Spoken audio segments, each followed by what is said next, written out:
chapter 58A, lines 14 to 19. Before we begin this one, we need to look at the two sentences that are in it, and note that the verbs of them have all the same fellow for the subject, idem iste praetor, this same praetor, that is, of course, Verres himself.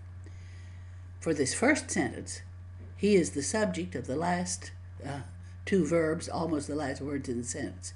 He despoiled or plundered and stripped. So that same praetor plundered and stripped. Now he likewise is the subject of fecit in the next sentence, and he did not do, and the subject of de peculatus est, and he plundered or stole. And then finally the last word in this section, which is reliquit, and he left almost nothing to the Sicilians. So very necessary to note how the verbs despoiled, stripped, do, plunder, left, all have him for the subject, and you have to really jump around when you're translating. Okay, here we go.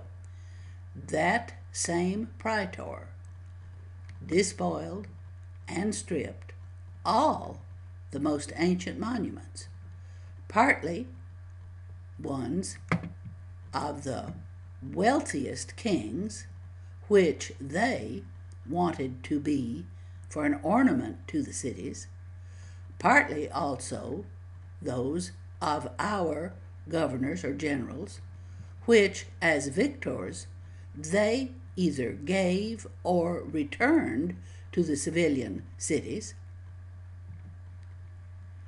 And he did not do this only for public statues and ornaments, but likewise he plundered or stole all the shrines consecrated to the most holy and sacred religions.